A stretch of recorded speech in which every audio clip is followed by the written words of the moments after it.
Maryellen MacDonald, welcome to the show. Thanks. It's great to be here. It's great to have you here. So let me ask you just to start here to describe your basic thesis. Sure.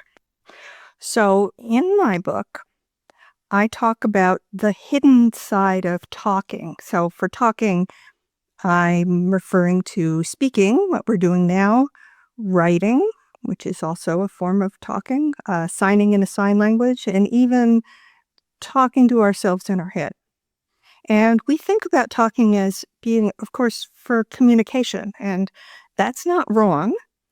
But unbeknownst to lots of people, there are these hidden sides of talking that are extremely beneficial for us, for the talker, who's ever doing the talking. Talking focuses our attention. It helps us learn better. It helps regulate our emotions. It helps bring clarity to our thoughts, especially in times of emotional turmoil. It helps kids get ready for school and thinking and being alert and ready to plan and all of that. And it protects us from dementia. So all of those things are kind of separate from us talking to each other and sharing information. And I wanted to convey that in my book. So there's this thing that all of us are doing every day, talking, whether it's self-talk, talking to other people, writing, signing. We're all doing this thing that has hidden benefits if used in a more deliberate and thoughtful way. Right, especially if used in a more deliberate and thoughtful way. But those benefits can come from just everyday talking as well. So we're getting the benefits anyway, but we can maximize them by taking a few strategic steps. That's right. But why is talking harder than listening or understanding? Talking is harder than listening because it's a kind of action. So here's an extreme example. It's much easier to watch somebody run a marathon than actually run a marathon. Yeah. That's sort of obvious. But talking is a bunch of actions too. The muscle movements are pretty small, but in order to do what I'm doing right now, I have to make an internal plan of what I'm going to say. So, for example, if I wanted to say, I might go to a restaurant or something, and I want to say, I'll have the special with fries and a lemonade. That's a really simple sentence, but in order to say that sentence, I have to get all of those words out of my long-term memory. So special fries, lemonade, I'll have all that stuff. And I have to get those 10 words, whatever it was, out of 50 to 100,000 words that I have in my memory. And only those 10 words. If you pull up all sorts of other words, you'll gum the whole thing up. So there's this very intense focusing activity that talking requires to pull what we want out of memory, to convert the desire for the special and lemonade to actual words. And this conversion process is quite complex and effortful, and that's what makes talking harder than listening. So talking requires a lot of heavy cognitive lifting. And you argue in the book that to a certain extent applies even to baby talk among babies. That's right. So little babies, even before they're talking, I call it like pre-talking, are doing heavy lifting, and they are doing several important cognitive activities when they're babbling away. And some of it is social. They are actively trying to get the attention of the adults or the other humans or maybe the dog around them and get that other organism, human, dog, whatever, to engage with them. So they are doing all of this important social action. They're not passive little sponges waiting for things to happen to them. They're using their own pre-talking to engage with the world.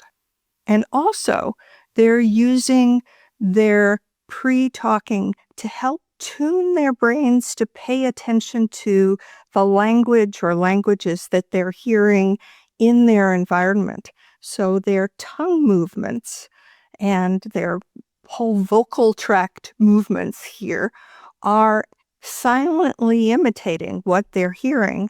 And those movements help them figure out what kinds of sounds the languages around them are being produced and help them focus on those languages. So the pre-talking helps their language acquisition. It's really interesting.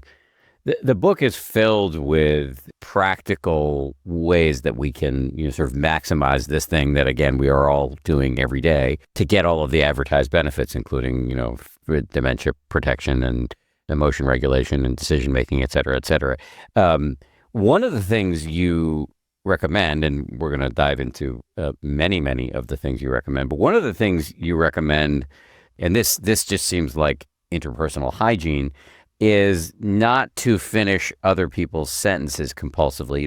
There are some people who, when I listen to them talk, it's annoying because they take a long time to fucking spit it out, and I want to, smack them on the head or finish it for them. But you're saying actually that's not you're kind of denying other people the benefits that we can get from talking if you take away their right to talk. Right.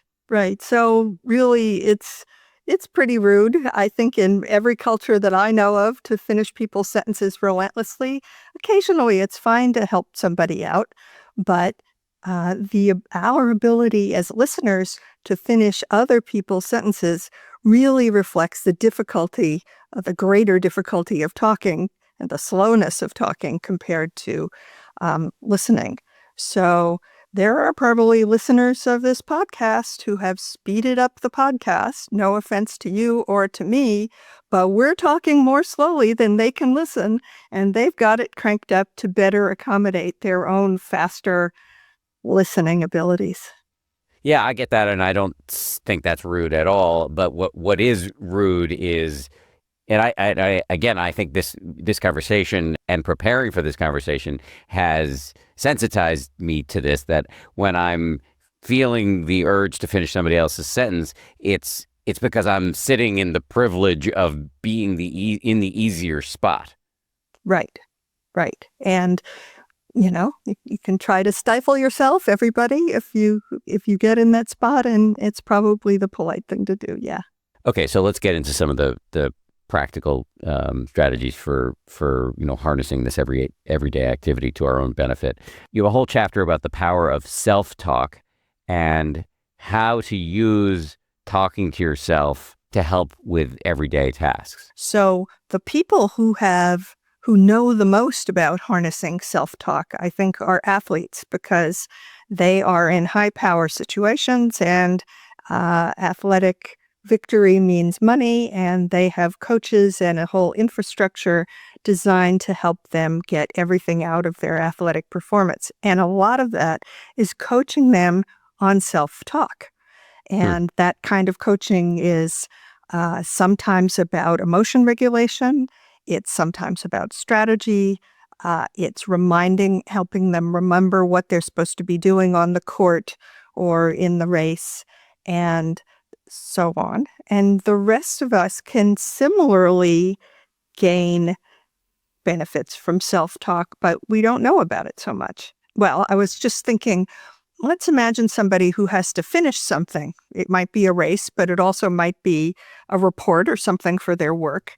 And talking about the fact that they have to finish and talking about their strategy for getting it done will increase the chances that they actually do get it done. They say, oh, I've got to finish this report by this afternoon, and it's this middle section that's really bugging me, and I think I need to get my colleague to look at it, or some other strategy. Having done that, having retrieved the words, finished the report and colleague and all of that stuff, you've focused your attention on the job that you have to do.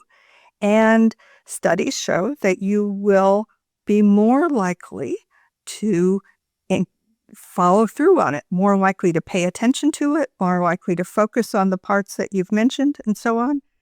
There's limits. Like, I can't say, I want to be an astronaut. And that won't focus my attention to being an astronaut and make me an astronaut. But for the talking nudges you down the road in reasonable but significant ways. It won't take something out of nothing like making me an astronaut, but it does a lot. So you're saying that, I guess I'm trying to figure out, back to interpersonal hygiene, I don't want to walk around boring everybody with my to-do list. So how far do I want to take talking about the things I need to do in order to focus the mind on the things I need to do? There absolutely are strategies that people need to think about there. I'm a person that talks to myself probably too much, and people do call me out on it, and it is rude to spend time thinking about this upcoming awkward thing that I need to think about. When I should be paying attention to the friends that I'm talking to. So definitely you want to do your self-talk in a situation where you don't have talking to other people going on. That may be in the case of this finishing report idea, you're in your office in front of your computer, you don't have other people around, and you're going to talk to yourself. You're going to write it down, or you're going to talk in your head, or you could say it out loud if you've got a quiet enough office. What your strategy is going to be. But you do want to use it strategically, both to help you, but also not to be rude to other people. Yeah. So do to-do lists count in this regard? I think so. Yeah. I mean, writing is a form of talking, and to-do lists are very helpful. And they are obviously an external reminder, and that's a very useful thing when you come back to them 2 days later. But they're also focusing your attention on your goals. So many people, certainly included me, writes a short grocery list down before going to the grocery for the things that are a little unusual. And I've left that list at home I don't know how many times. But the act of having written down that I needed these 3 unusual things makes it much more likely that I will actually remember those things, even though it turns out the list isn't there for me. So the act of creating the list is a great first step to focusing attention. Staying with this idea of using self-talk with tasks, Yeah. I believe you recommend that even when you're looking for your keys, for example, to talk about looking for the keys internally, or even to say it out loud if you're not embarrassed that other people are watching you, can help? Yes. So studies show that when you are looking for something, like in fact, some of the studies are people looking for products on the grocery store shelves. And so looking for something like keys or products, saying the thing is actually helpful. And why would it work? Because you're saying the word keys. That helps you bring up the mental picture of your own keys, not some random generic key, but what your keys look like. And having a visual idea of what you are searching for actually will help you, on average, find them faster. Whether it is going to be life-changing, finding your keys in 43 seconds versus a minute and a half, well, it's still a real difference. Yeah, it depends how late you are. Right, exactly. But I would imagine we're using a simple example of looking for your car keys, but it's scalable into more complex situations. That's right. So anything that you need to focus on, it could be something you're looking for, like the simple example of the car keys. It could be something that you are planning to do, like the report. And it also could be something long-term that you're planning. So you aim to go to college, and you aim to have this major, and you aim to have this job afterwards. There are these amazing studies that ask people who have chosen a path already, and one I'll tell you about are students who were majoring in STEM, so one of the science fields, so medical, chemical engineering, biology, all of those that group: science, medicine, technology, engineering. And in those experiments, people asked the students in their freshman year, in their freshman chemistry class, half of them were asked to write about some of the chemistry topics that they were having in the class. And the other half were asked to reflect about their choice to be a STEM major and why it is that they have chosen it and how this particular chemistry class and the major are going to affect their lives. And so the act of writing all this down, a form of talking, is an act of reflection about their choices. And the studies show that the people who were reflecting in 3 essays in freshman chemistry, 2.5 years later, when they were juniors, had stuck with the major significantly more than the people who had just written about the chemistry topic. And so the act of talking about a goal and reflecting on it has real benefits for long-term planning and long-term perseverance. And that's a much bigger effect than finding your keys. Although, if you need to get your keys to get to chemistry class, then that's another thing. Right. Everything's connected. So 2 things are coming to mind as I'm listening to you talk. One is that very frequently guests on this show will talk about the overweening importance of identifying and articulating to yourself, and sometimes when useful to others, your values as a North Star and as a bone level, cellular level reminder of what matters to you. Along those lines, I think, and I initially kind of rejected, as is my want, this whole body of work because it struck me as cheesy, but intention setting, reminding yourself of like what every day, for example, I remind myself, what's my job on the planet, as a way of articulating to myself, this is what I'm all about. Those 2 things are coming to mind as I'm listening to you talk about the essays that people wrote at the beginning of those engineering classes. Does it feel to you that I'm making an appropriate connection here? I think so. So the students who were asked to talk about how their major was going to fit into their life goals didn't absolutely have to say what their life values were, but many of them would have done so because they say things like, I want to help the community, I'm a minority, and there's not enough doctors in my community, and I want to help my community. And those are absolutely ways of expressing values. And similarly, there's all sorts of research about people keeping a journal, which doesn't necessarily have to, but often can have these qualities of expressing their values. I have people write in their journal about some conflict at work today, and they could very much say how the conflict was affected by their values, and they didn't share the values of their coworker. And so there are definitely ways to deliberately express your values every day and think about those. And then there are these other kinds of talking environments like journaling, which probably very naturally include expressing values and attitudes that are also ways to be really beneficial.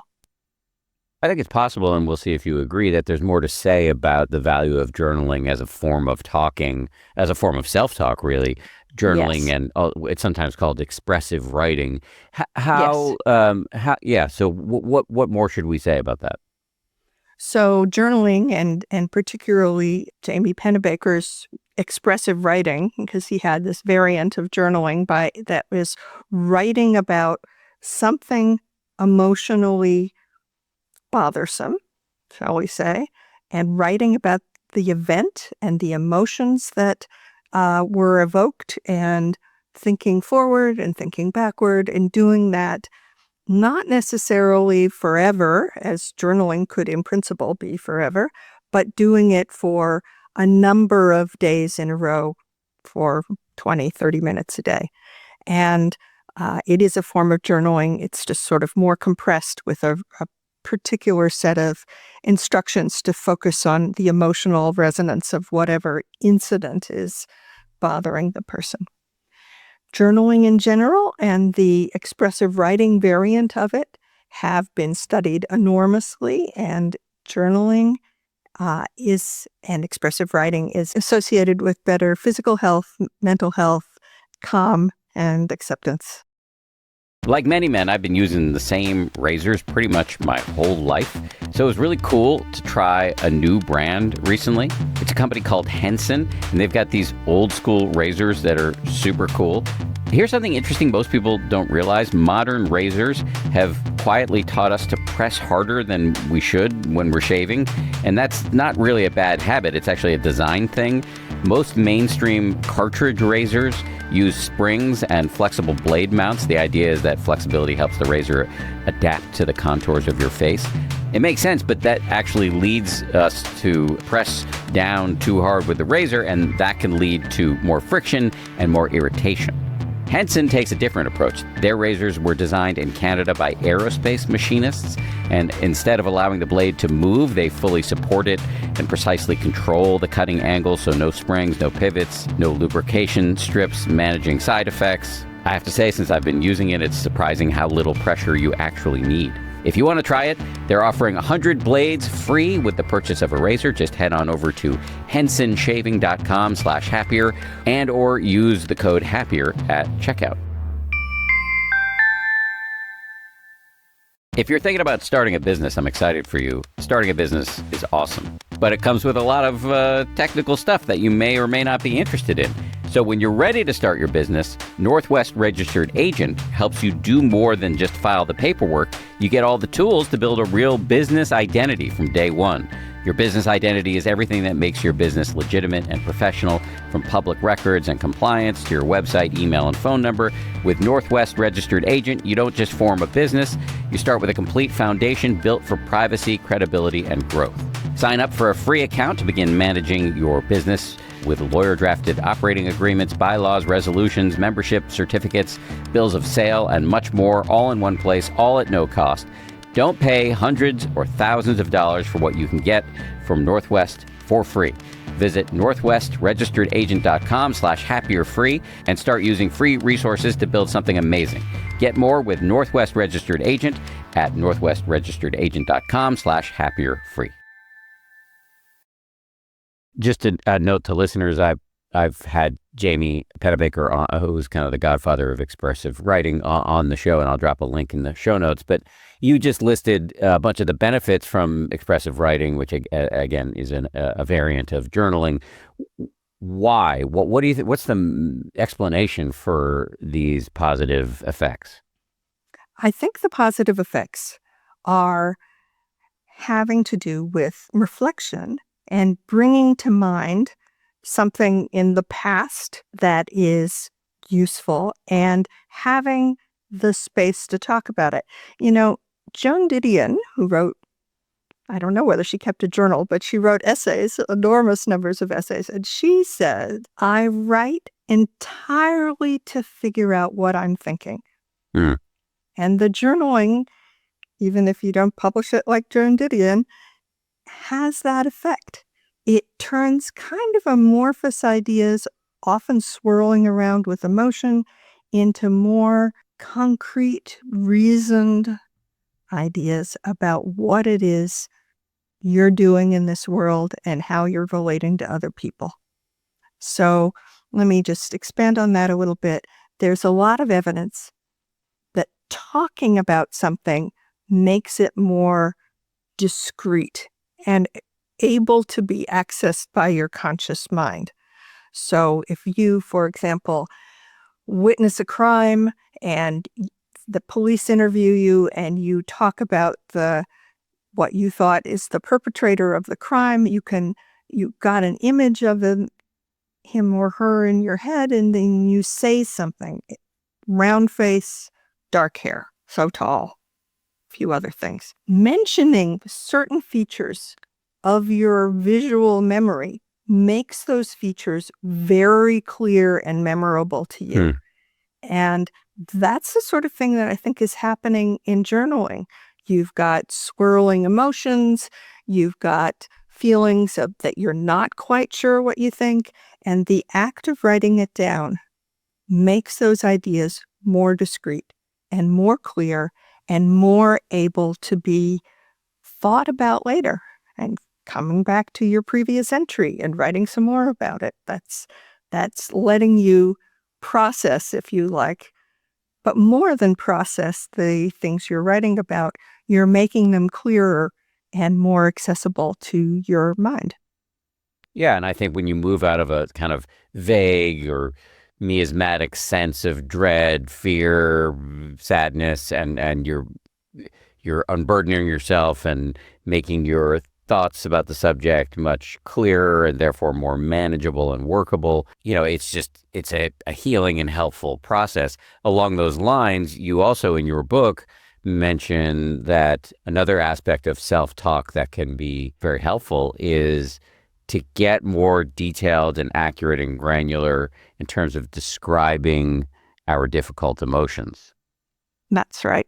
So lots of people can say, oh, I'm so upset, but they don't necessarily know what upset means. It might mean afraid, angry, disappointed, worried, and many more specific things. And in fact, we don't often talk about our emotions, our own emotions very much. It's a funny thing. We often say, oh, I just got off the phone with my brother and I'm so mad at him. So you've said a little bit about anger there, but often we let the emotional tone of our voice, the pitch and the intonation, convey some emotional information rather than actually naming the emotions we feel, like worry or anger. And so it takes a bit of work sometimes to get beyond this kind of amorphous upset situation to being, I'm actually scared and worried and also angry. And people have to dig to do that. But when they are encouraged to dig and figure out that exactly what upset is meaning here, they are able to obviously clarify their thinking because it's become now concrete that they are not just upset, but actually angry and worried. But also naming emotions quiets activity in the limbic system in our brain, which is relevant to the flight or fight aspects of regulating emotions. And by quieting the limbic system, we're able to think about the situation more rationally and not have overwhelming, fly off the handle kind of reactions. I just kind of what you just said to me, it takes me right back to this point that talking about our shit makes us feel better about the shit. And even if it's talking to ourselves about it, but it can be particularly helpful to process in front of somebody else who can, hear you out and ask clarifying questions. Which brings me to this question, which is, some people really resist talking about their stuff. I think historically I've been that type of person. Mm-hmm. My wife asks me, how you doing? Fine. Or grunt some sort of non-answer. I have an 11-year-old son. It is often very difficult to get him to talk about his stuff. What do you recommend? And maybe you don't have any recommendations. Maybe this is just one of life's vexations that there's nothing we can do about. What possibly could you recommend to help us help other people who seem resistant to talking about their stuff? Right. So it's tough to force an 11-year-old to talk about themselves, or even a 41-year-old. Sometimes people who won't talk to other people about their emotional situations will be talked into doing some form of journaling. Maybe not. Maybe if they don't want to write stuff down, they could possibly record things on their phone just for themselves. They could talk in their head. They could type it on their phone or on the computer There's a lot of ways to talk to yourself. And in fact, a lot of therapists encourage people to journal, not because the therapist is going to read the journal, but because the act of journaling itself is an act of reflection that turns out to help people more. It's hard to get a truculent person to change their habits, but that's one route, possibly. Other routes, you can maybe be persistent. It's tricky. I think you're right. It's a tricky thing for somebody who has very deep-seated habits of not talking about how they're feeling, trying to get them to do something that is against all their habits. It's possible that, since we've talked about it, expressing writing is a route to it because it's not a lifetime or experience. Expressive writing is often asking somebody to do 20 minutes a day for 3 days. And somebody who can't get past the idea of writing in a journal every single day could possibly get to the point of maybe writing about one thing for 3 days. So, yeah. Okay, so moving on, there's this whole chapter on how we can use talking to learn better. And this is, of course, not just for students. This is for all of us. We all need to learn in order to continue to grow and improve and excel and perform at our best. You start by talking about a myth that you call the understanding equals learning myth. Can you talk about what that is? Yeah. So you're listening to a documentary or you're a student in class and you hear something that seems pretty interesting to you, and you are aware that you understood it. And people typically believe that if they've understood it, they've learned it. That's the myth.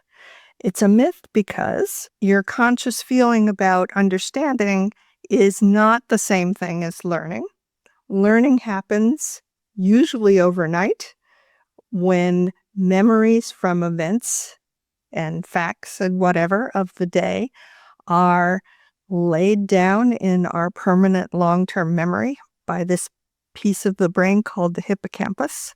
And the hippocampus never tells us what it's doing. It obviously doesn't record every experience of every millisecond of our days. It selectively encodes things that we have engaged with or seem important to us. And the fact that we've heard something and understood it and maybe thought it was pretty interesting doesn't guarantee that we'll have learned it. What does help us learn is engaging with it more. And the best way to engage with it is to talk about it to yourself some more, or ideally with somebody else, because if it's an interesting thing, you probably want to tell them about it. So by talking about it, you've engaged with it, and you've increased the chance that the hippocampus is going to consider this to be important stuff and have you learn it. But the immediate understanding part, if you never interact with it again, is probably going to be gone. I was at an event recently where I spoke very briefly, and I said something about Buddhism. And it said, one of my friends was at the event, said, well, how do you know so much about Buddhism? And I didn't want to say, well, I've been hosting this fucking podcast for 10 years. But I think it's not just that I've hosted this podcast. It's that I am forced as a part of my job to ask questions, articulate back what I've heard and understood to the people I'm talking to, then sometimes talk about it in public. I am doing the cognitive work that we began this conversation by talking about.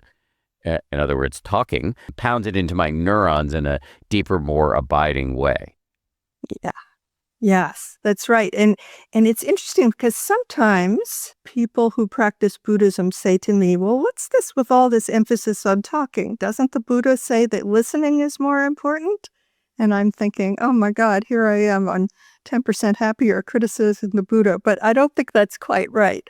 No. I think that in the case that we just talked about, where the myth that understanding equals learning, in the olden days, I would say, people learned something new and they had the mental space to ponder it and think about Mm-hmm. it themselves, do the mental work of getting it solidified and learned. But in our day-to-day existence now, you learn something new, and then you send 3 emails about something different, and then you scroll on your phone, and then you talk to your boss, and that new thing doesn't have the mental space to be encoded by your hippocampus. And talking about it is really the helper in this case, and the amplifier that was started by the listening. One last little reflection on this. When I was looking at this part of your book, I was thinking about a book that I read in the 90s,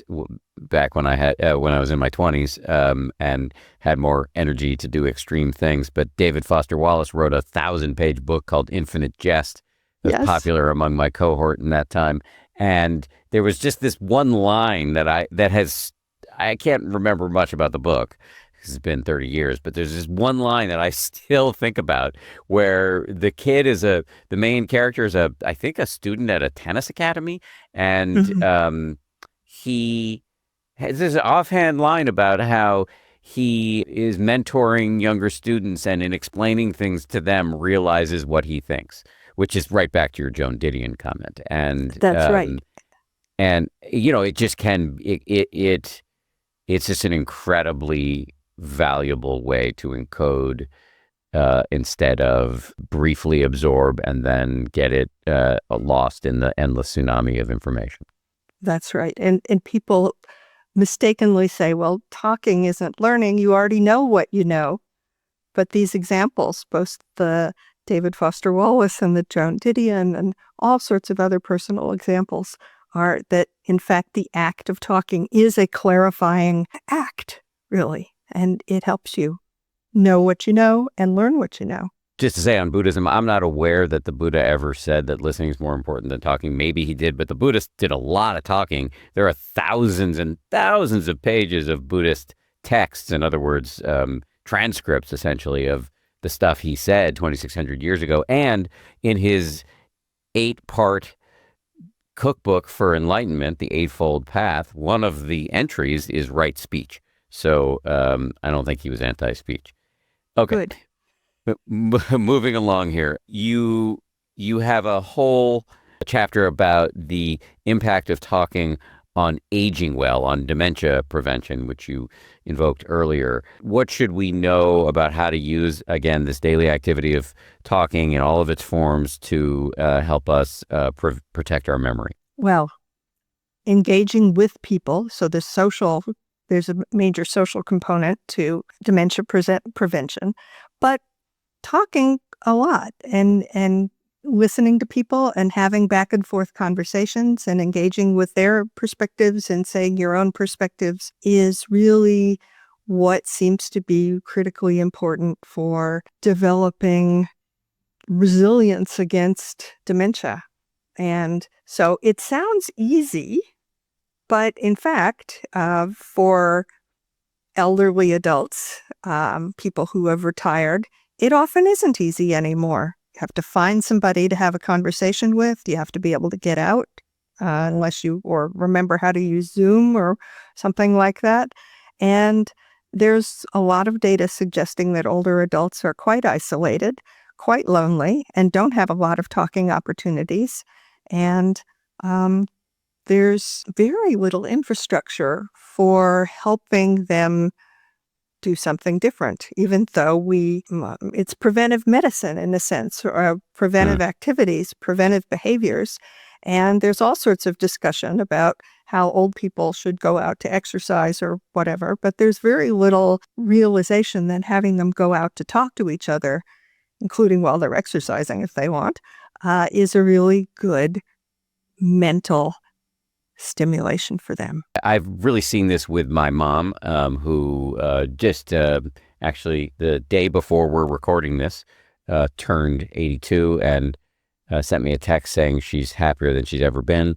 I think the major variable there is that even though she was pretty antisocial her whole life, she was a pioneering lymphoma expert, and deliberately went into, after getting her medical degree, went into pathology instead of anything that would require her treating patients, because she didn't want to hear people whine. She also didn't want to hear her children whine. So she was not super social as a middle-aged person, but we had the great privilege of being able to move her and my father into an assisted living facility, a really great one.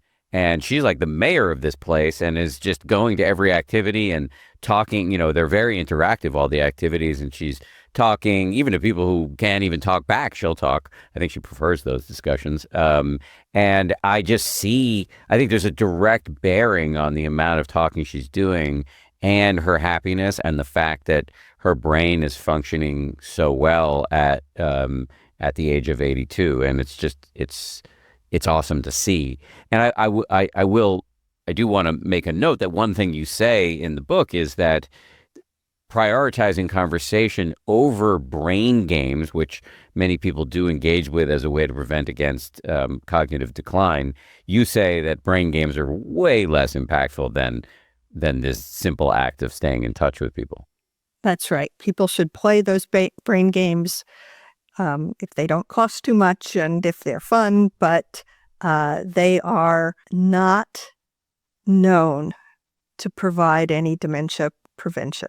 Maybe crossword puzzles. There's a little bit of evidence suggesting that might be helpful. Maybe some other word games, but the amount of money that's been poured into convincing people that brain games are going to save them is way, way higher than the actual data that brain games have any value in dementia prevention.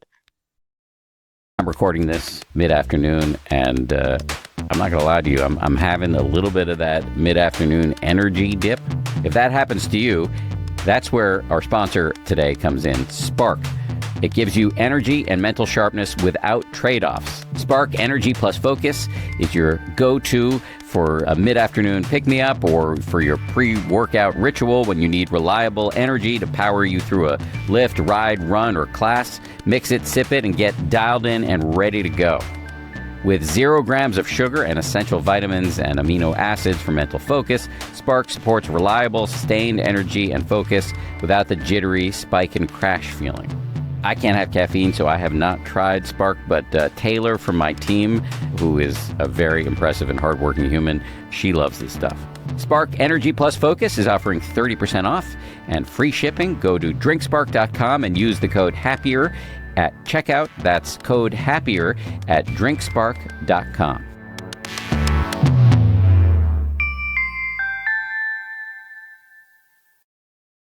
Couple more practical questions for you.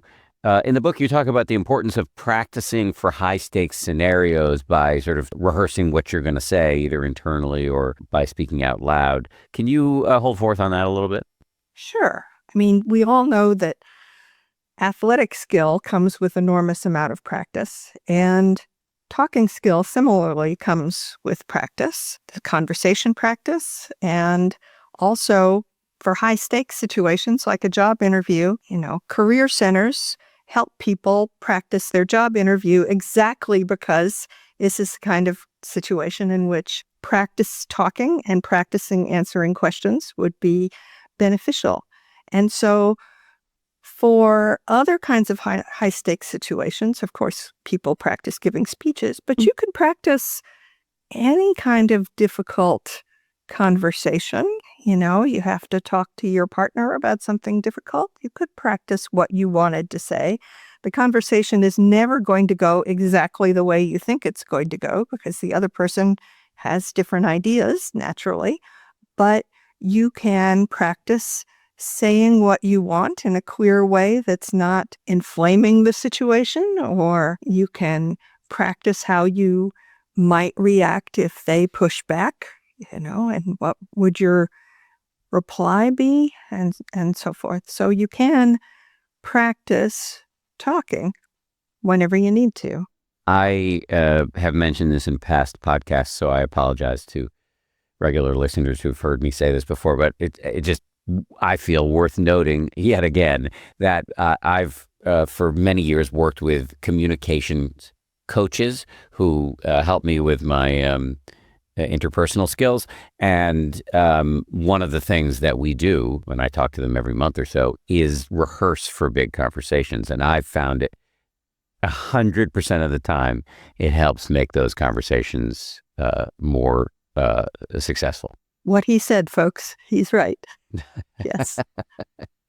Okay, another practical question, and I save this toward till the back half of the conversation because it has to do with kids, and I'm always sensitive to the fact that there are people listening who don't have kids or don't care about kids.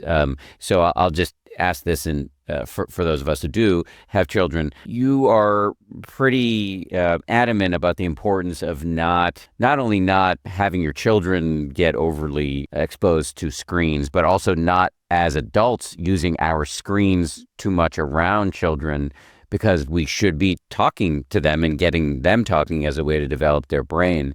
I just want to give you a chance to say a little bit more about that. Right. So I think that position that you just described, my position, really comes from the science of talking and all the benefits that talking has. So parents hear a lot that they should be talking to their kids, and that's not wrong. But what they don't hear is that they should be encouraging the kids to talk themselves. But the recent science suggests that the amount of the kids' own talking is at least as predictive of their cognitive development and their readiness for school and their learning to read and all of this as the sheer amount of talking that parents have said. And a related point is, if the parents internalize this idea that the child is this sponge that needs lots of language input, they can think that, well, they can talk to them, but they also could hand them the iPad, the tablet, and have a little show talk to them. And that's true. There might be some talking on the little show. But if we think that the child's own talking is so crucial, in fact, we know that it is, then having a tablet in their hands is exactly the time when they're not talking themselves.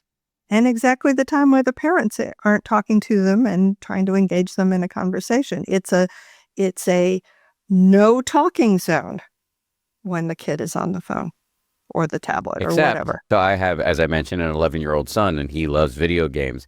And he gets an hour or so a day on his iPad to play those video games, and he's doing it almost 100% of the time with his friends, talking to each other as they're playing the game. So it's a kind of intensely social thing. Yes. And I think that is really a great way to blend talking and friendship. The game Pokemon Go was also an opportunity for developing kids going outside and talking together about their finding the Pokemons. And that's another. So I'm not against technology in the service of extra social interaction and talking. I think that's great. But for little kids, particularly when their early talking really affects their school readiness and all sorts of other mental development, I think that we should leave behind the screen time or reduce it as much as possible, because what we really want to be doing is having situations in which the kids are talking. And if the adult is on their phone, they're not probably engaging the kid in a conversation unless they're showing something on the phone to the kid and they're talking about it. So that would be an opportunity.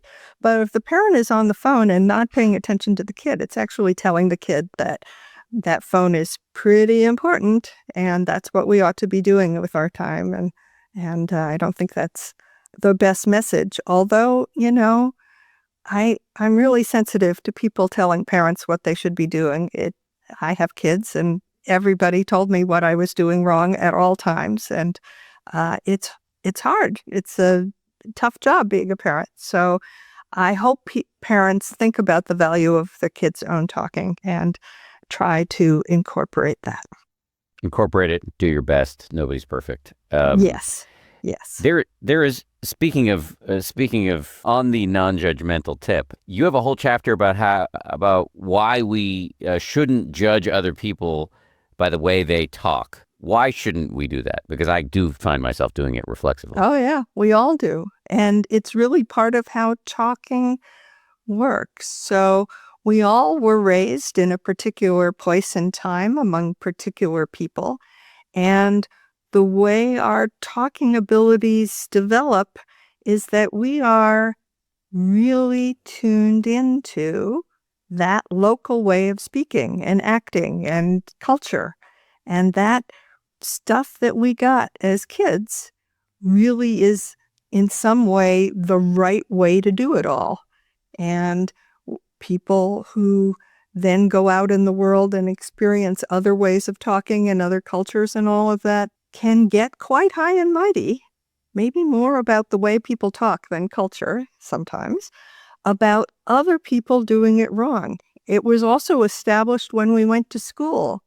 There's lots of things in school where little kids learn about other cultures, and maybe they learn about Kwanzaa, or they learn about the Native Americans in Thanksgiving, or all sorts of other cultures. But that same elementary school class very often tells kids that there's a one right way to talk, and you shouldn't say ain't, and you shouldn't do all of these other things. And so people get very protective of the way they talk and really internalize, even if they're not consciously aware of it, that there's one right way. But there's not one right way. There's hundreds of dialects of just English alone, and they're all, as linguists have studied, equally capable of conveying complex ideas.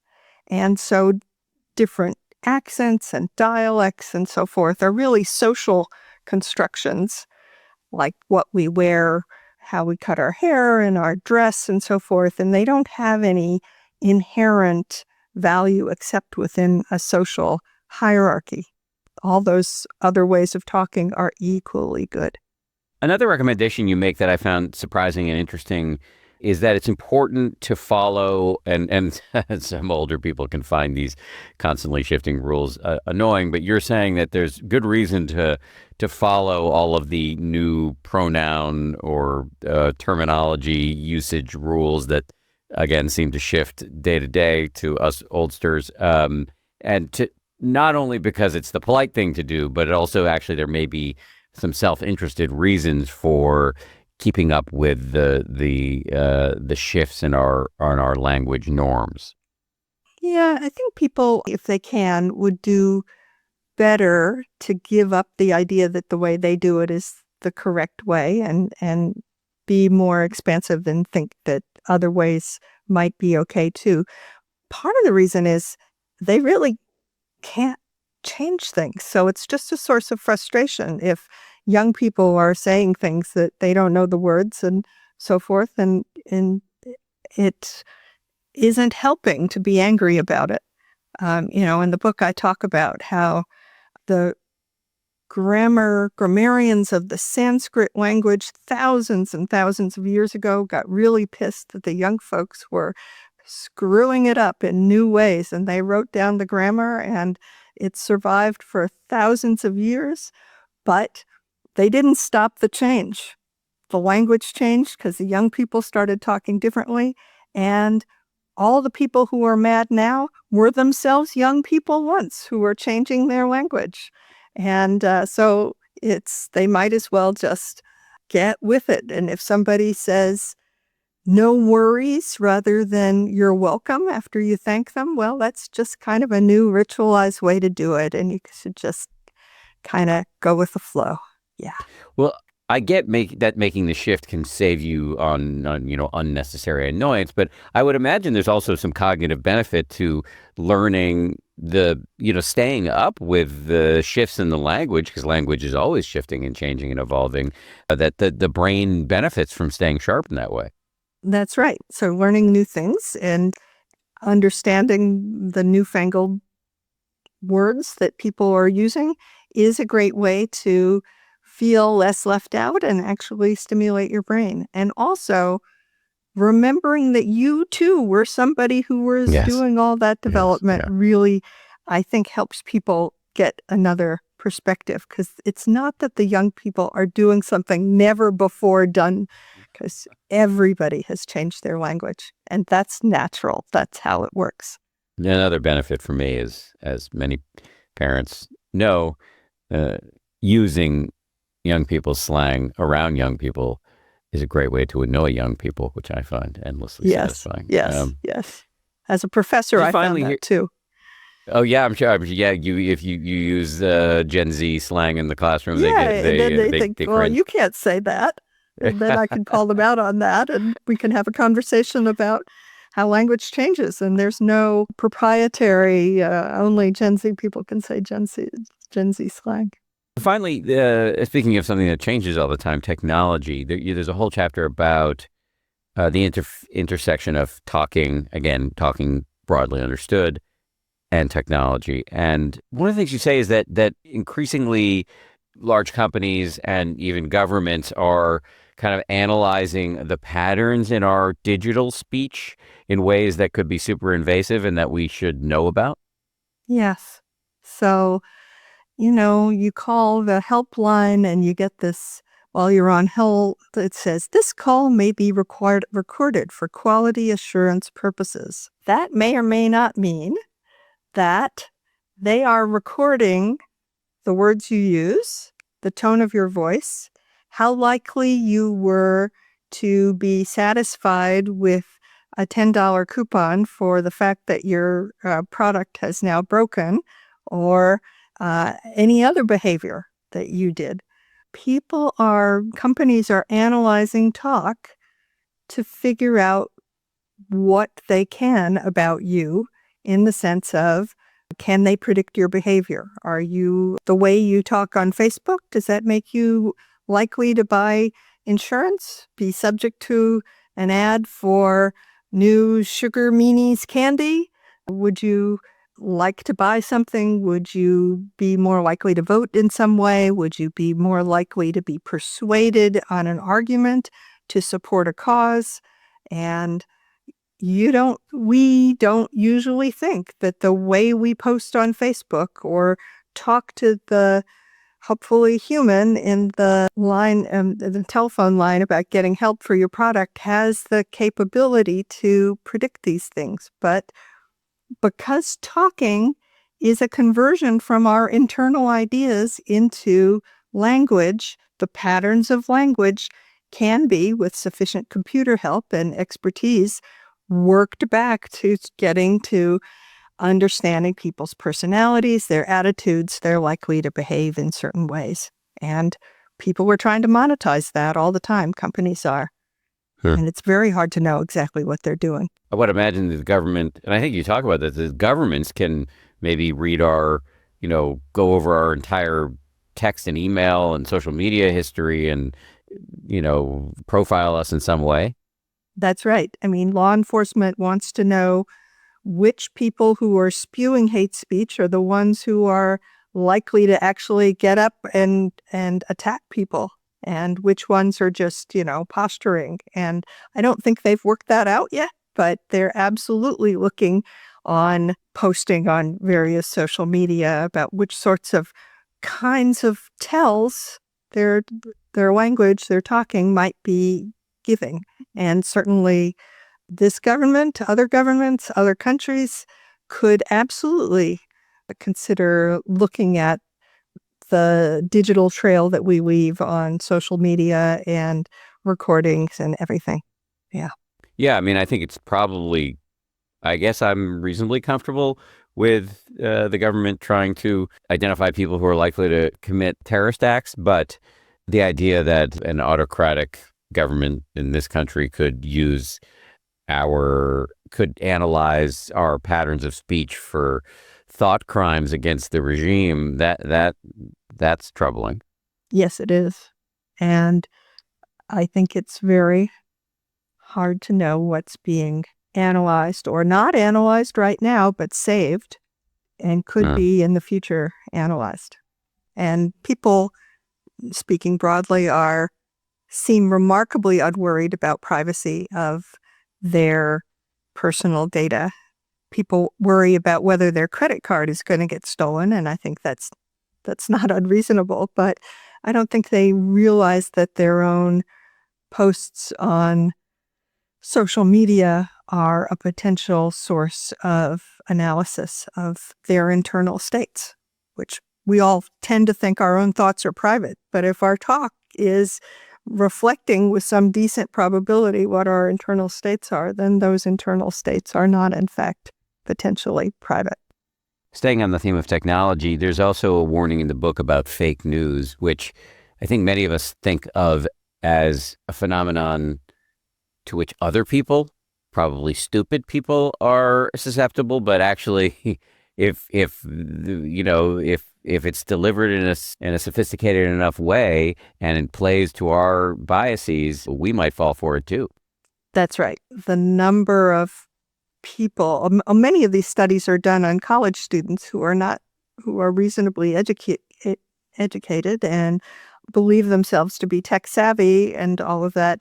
And those people are remarkably susceptible to fake news. And it's quite hard to get people to become more skeptical without becoming skeptical about all sorts of other things that aren't fake. So, because, that's sort of by definition, because the fake news becomes more and more like the real news, it becomes more and more hard to distinguish them. So the alternatives are to be skeptical of everything or to be more accepting of everything. And so it's a very tricky situation at this point. Maryellen, I always ask two questions at the end of interviews. The first is there something you were hoping to get to that we didn't get to? No, we got to the things I was hoping to get to, so thanks. Great. Second is, can you just remind everybody of the name of your book, any other books or any other resources you put out into the world that we should know about? Right, sure. My book is called More Than Words: How Talking Sharpens the Mind and Shapes Our World. And my website, if you want to look at that, is MaryllenMacDonald.com. Maryellen, thank you again. Great job. Great to meet you. Thanks so much. It was great to be here.